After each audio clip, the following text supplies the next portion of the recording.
Bueno, pero entonces el punto, digamos, que subyace de esa posición tan radical que usted tiene, señora Ángeles, es entonces cuál podría ser la salida para que se acabe este conflicto. Por un lado, uno encuentra un Estado que hasta este momento, pese a que ha arremetido militarmente, en este caso contra el grupo criminal de las FARC, pues aún no ha logrado vencerlo. Y por el otro lado, pues también vienen más de 5 décadas en las cuales uno podría pensar que si ese conflicto o esa amenaza criminal sigue trascendiendo en el tiempo, pues no van a ser ni 100.000 ni 200.000, sino van a ser millones las víctimas. Pero ustedes me están preguntando a mí, primero le quería decir que no me parece bien que usted me diga que soy radical por pensar así. Yo pienso así porque usted me está preguntando qué pienso y yo le estoy diciendo la verdad. Y le estoy transmitiendo el sentir de todas las víctimas de España. Y yo le haría a usted una pregunta. No sé, no le conozco, no conozco su vida y con todo el respeto le diría, ¿a usted le han matado a algún familiar suyo? ¿A usted le han matado a un hijo? Yo entiendo que usted quiere otra cosa. A mí me han matado a una hija y yo no soy radical. Soy justa y solo pido justicia. Y la justicia es que los políticos que gobiernan mi país no negocien con asesinos, sino que acaben con ellos y los derroten. Sí, básicamente pues se trata de conocer su posición y evidentemente pues de explorar muchísimo más esos argumentos que usted entrega, porque pues de alguna forma es una posición que también existe en la opinión pública en Colombia. Hay un sector de las víctimas para los cuales perdone, es muy difícil. Permítame, le acabo de preguntar. Es un sector de las víctimas en Colombia que pues de alguna forma tampoco entiende cómo esos victimarios que les hicieron tanto daño, con ellos es que se va a negociar la paz. Sí, yo le puedo decir que en España tenemos, por desgracia, mucha experiencia en esto. Llevamos, como usted dice también, 5 décadas, 50 años de terror. Y le puedo decir que esta opinión no es mía, no es de Ángeles Pedraza solo, ni de la presidenta de la VT, es de la presidenta de una asociación, la mayoritaria en España, que lleva 31 años luchando por las víctimas y luchando porque los terroristas no acaben sin pagar lo que han hecho. Y por eso le digo que mi opinión no es solo mía personal, es la opinión de lo que defendemos todas las víctimas en España. Yo entiendo que allí haya un sector que quiera defender otra cosa, pero yo no puedo decir lo que no pienso. Y vuelvo a repetir, mi opinión es que no se puede testar 50 años de asesinatos para que luego se llegue a un diálogo con ellos y se les perdone. Creo que eso no se puede hacer en ningún sitio del mundo. Señora Ángeles Pedraza, en el caso ya colombiano, donde ya prácticamente el gobierno nacional designó un equipo negociador y dentro de este equipo pues hay presencia de políticos, de militares, de empresarios, pero no hay ningún representante de las víctimas.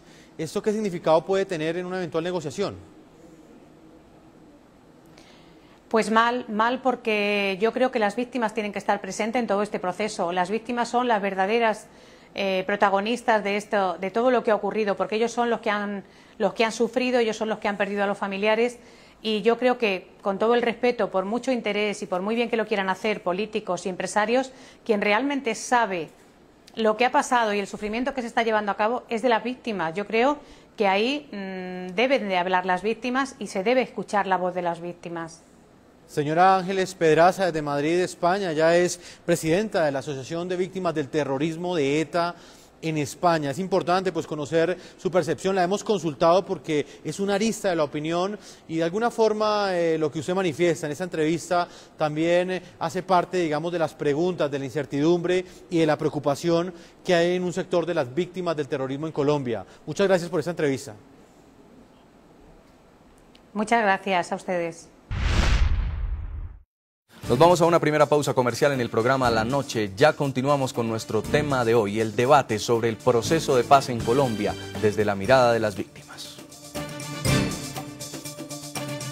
Seguimos en La Noche. En abril de este año, el grupo terrorista de las FARC dejó en libertad al que sería el último grupo de policías y militares que tuvo privados de la libertad más de 12 años. Sin embargo, no hay noticias ni certeza de qué pasó con 2 integrantes de la policía, Luis Hernando Peña Bonilla y Edgar Murcia Canencio, ambos secuestrados por el grupo criminal. Sus familias hoy le exigen tanto al gobierno como a las FARC que no olviden sus nombres en la mesa de diálogo que iniciará sesiones el próximo mes de octubre. El policía Luis Hernando Peña Bonilla fue secuestrado por las FARC el 1 de noviembre de 1998 durante la toma terrorista que este grupo criminal ejecutó en el municipio de Mitú, departamento de Vaupés, al suroriente de Colombia.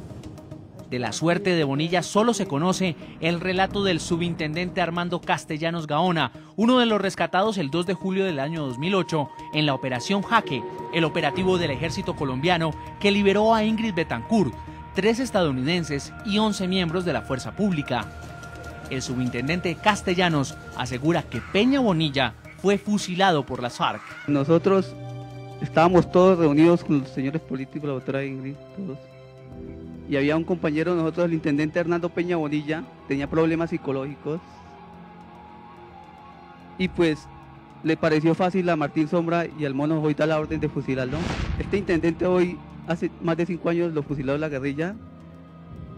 Vilmente lo sacaron del campo de concentración, le colocaron una cadena en su cuello, una en sus manos y otra en su cintura, porque ellos creían que era demasiado peligroso este policía para ellos. Martín Sombra, un curtido guerrillero y conocido por ser el carcelero del grupo terrorista, fue capturado por las autoridades colombianas en el 2008 y condenado por el secuestro de 61 policías, incluyendo a Luis Hernando Peña Bonilla, en el ataque a Mitú.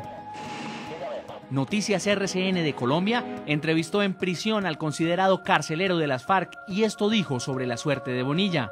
Por eso estoy metido en un lío, porque el cabo Peña, por hacer lo que sí, y me fue a agredir al coronel Mendieta. Entonces no podíamos dejarlo, que es cuando yo le comunico a don Jorge para que don Jorge lo manda a llevar para un tratamiento de psiquiatra. Y ahora, cuando el gobierno colombiano y las FARC avanzan en los preparativos para la instalación de una nueva mesa de negociación para finalizar el conflicto armado, la familia de Peña Bonilla exige respuestas sobre el paradero del uniformado. Un poco desconcertados porque pues teníamos la ilusión de que tal vez dentro de los puntos que se iban a tratar se tocara el tema de los diferentes casos de policías y de personas que están desaparecidas y que pues no se tiene noticia aún. Recuperarlos, vivos o muertos, recuperarlos. Ese sería un gesto de paz, porque es sanar muchas heridas, es cerrar muchos ciclos de muchas familias. No solo estamos nosotros, son muchas familias. Es el mismo caso de la familia del patrullero Edgar Murcia Canencio, secuestrado por las FARC tras la sangrienta toma a Puerto Rico Meta en el oriente colombiano. En marzo de 2001, las FARC dieron la noticia de la fuga del policía y dijeron que no pudieron encontrarlo entre la selva. Desde hace 11 años no hay noticias de Murcia. Su madre, Esperanza Canencio, mantiene la fe de encontrarse con su hijo en vida. Para mí, pues él está vivo todavía. Y lo más es que, para mí, hasta que no me entreguen los restos, y que yo pues le ruego a la FARC que si verdaderamente ellos saben, o sea, ellos son los únicos que tienen que saber, y si verdad ellos tienen todavía sentimientos y todo, pues que me hagan saber, porque eso es muy duro para una mamá estar sin saber de un hijo ya 13 años. Esperanza Canencio y la familia Peña Bonilla le exigen al gobierno y al grupo terrorista de las FARC que no los olviden, que los nombres de sus seres queridos estén presentes desde el inicio de los diálogos el próximo mes de octubre en Oslo, Noruega. Señora Clara Rojas, usted es directora de la Fundación País Libre, pero además estuvo secuestrada casi 6 años por las FARC. Estamos hablando de la verdad. ¿Cuántos secuestrados ha reportado la organización en la que usted está que aún continúan en las selvas colombianas o en poder de este grupo criminal y aún así pues ya empezaron las negociaciones? Sí, digamos que con el tema de las cifras ha habido toda una polémica. Digamos que en lo que va corrido del año vamos en 170 personas en este año. Hay un acumulado de 405, sin duda esas son cifras aproximadas. Pero pues a nosotros nos sigue llegando gente de 10 años como los que acabamos de escuchar. No tienen noticia de sus seres queridos, no han podido cerrar su duelo, han sido secuestrados, han sido después desaparecidos. Yo creo que si la FARC ha manifestado su compromiso de no secuestrar más, lo que tendrían que hacer antes de empezar esa mesa sería justamente pues dar noticia, entregar uno por uno. Incluso hay un caso de una señora que acaban de hace unos meses de secuestrarle a su hijo, Silvia Serna. Sí. Ella pagó una extorsión de más de 200 millones de pesos y se entrevistó con un señor, el Zarco, y no le da noticia. Tras de que le pagó, no le da noticia de su hijo. Hay múltiples casos de este tipo, de manera que yo creo que es salirnos como de las cifras, de esa polémica. Entender que hay personas de carne y hueso que están sufriendo enormemente este dolor. De manera que yo creo que las FARC tienen que cumplir y es no esperar una negociación, es a través de la Cruz Roja Internacional empezar a, apenas oyen que estamos diciendo, mire, ¿qué pasa con este? Empezar a entregar, empezar a indigar, darle órdenes a su comandante, por ejemplo el caso del señor Zarco, oiga, por favor dé noticia, que le puedan dar las coordenadas, si es que es el caso, Dios quiera que no, si pueden entregar a su hijo, entréguelo de manera inmediata. Hay mucha gente que todavía sigue secuestrada, mucha gente... Sí. Muy cercana a sectores muy importantes, hay extranjeros secuestrados. Eso es de conocimiento del presidente de la República, el ministro de la Defensa. Sin duda yo creo que ellos están preocupados, pero es importante que eso también esté sobre la mesa, que las FARC se pronuncien sobre ese tema, que los entreguen. Senador Benedetti, hablábamos de dos casos puntuales, el de Luis Hernando Peña Bonilla y Edgar Muncia Canencio. ¿No tienen el derecho las familias de estos dos miembros de la Fuerza Pública Colombiana de conocer qué pasó con ellos? Por lo menos haberle exigido a las FARC la verdad en este proceso antes de iniciar una mesa de diálogo. No, yo creo que el tema de la reparación, ya sea cual escoja cada una de las familias, ayuda psicológica, indemnización, restitución, la verdad, tiene que ser al final del proceso, estoy convencido de eso. Mientras que se rodaba las apreciaciones de esas dos personas, hablábamos aquí con Clara, que lo único que finalmente reclaman esos familiares de esas personas es que si están muertos le digan cómo sucedió, dónde lo enterraron. Porque el terminar el duelo en muchas personas es mucho más importante que cualquier indemnización. Sí, pero no lo único. No, perdón, senador. Yo creo que la justicia es importante, ¿no? Hay un proceso, hay una necesidad de que las FARC, y perdonándolos, yo creo que eso es entendible. Pero terminar el duelo es importantísimo. Claro, por supuesto. Y adicionalmente que las FARC asuman una responsabilidad. Es que por eso es que es preocupante. Esa es parte de la verdad. Pero vamos a tocar un caso que también referencia al informe y es el caso de Martín Sombra. Primero, este carcelero de las FARC está pagando una condena de 24 años de prisión por el secuestro, entre otras cosas, también de la señora Clara Rojas, de la ex candidata presidencial Ingrid Betancourt, por el asesinato de 61 agentes de la policía en la toma a Mitú en 1998. Con este marco jurídico para la paz, este marco legal, este hombre podría salir de la cárcel, podría ser indultado. Cuando yo estaba escuchando el tema de España, donde allá no ha habido un conflicto, donde allá el PIB, una buena parte del presupuesto no va para la guerra como pasa aquí, ni hay desplazados, ni hay la violencia que hay aquí. Allá lo que hay, o lo que hubo fue unos terroristas urbanos que les dieron una victoria por parte del Estado allá en España. No tiene nada que ver con lo que está pasando aquí. Aquí nosotros no hemos vencido militar a la FARC, ni ellos se han tomado el poder. Se podría decir que hay una especie de empate, por eso vamos a la negociación del conflicto.